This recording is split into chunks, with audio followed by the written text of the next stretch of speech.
question. So Obadiah went to meet Ahab and told him, and Ahab went to meet Elijah.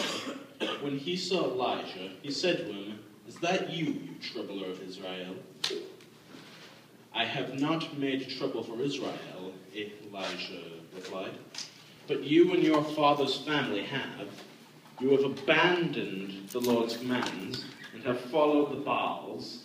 Now, summon the people from all over Israel and meet me on Mount Carmel, and bring the 450 prophets of Baal and the 400 prophets of Asherah, and who eat at Jezebel's table."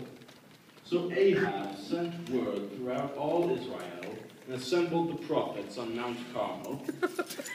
Elijah went before the people and said, "How long will you waver between two opinions? If the Lord is God, follow him. But if Baal is God, follow him." But the people said nothing. Then Elisha said to them, "I am the only one of the Lord's prophets left, but Baal has 450 prophets. Get two bulls for us. Let them choose for themselves, and let them cut it into pieces and put it on the wood, but not set fire to it. I will prepare the other bull and put it on the table, but not set fire to it. Then you shall call on the name of your God, and I will call on the name of the Lord. The God who answers by fire, he is God." Then all the people said, "What you say is good." Elijah said to the prophet of Baal, "Choose one of the bulls and prepare it first. Since there are so many of you, call on the name of your God and do not light the fire." So they took the bull given them and prepared it. Then they called on the name of Baal from morning till noon. "O Baal, answer us," they shouted. But there was no response. No one answered. And they danced around the altar they had made. At noon, Elijah began to taunt them. "Shout louder," he said. "Surely he is God. Perhaps he is deep in thought, or busy, or traveling. Maybe he is sleeping and must be awakened." So they shouted and louder and slashed themselves with swords and spears, as was their custom, until their blood flowed. Slash! Midday passed, and they continued their frantic prophesying until the time for the evening sacrifice. But there was still no response. No one answered. No one paid attention.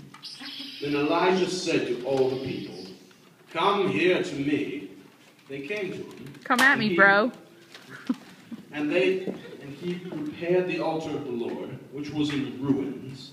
This is it. Elijah took 12 stones, one for each of the tribes descended from Jacob, to whom the word of the Lord had come, saying, "Your name shall be Israel."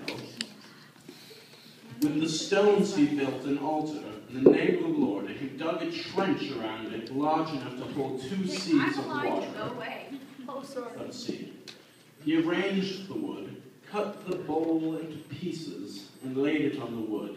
Then he said to them, "Fill 4 large jars with water, and put it on the offering and on the wood."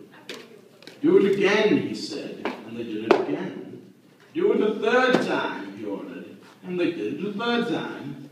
The water ran down around the altar and even filled the trench. At the time of sacrifice, the prophet Elijah stepped forward and prayed, "O Lord, God of Abraham, Isaac, and Israel, let it be known today that you are God in Israel, and that I am your servant, and have done all these things at your command. Answer me, O Lord, answer me, so these people will know that you, O Lord, are God, and that you are turning their hearts back again." Then the fire of the Lord fell and burned up the sacrifice, the wood, the stones, and the soil, and also licked up the waters in the trench. When all the people saw this, they fell prostrate and cried, "The Lord, he is God! The Lord, he is God!" Let's see. Cut!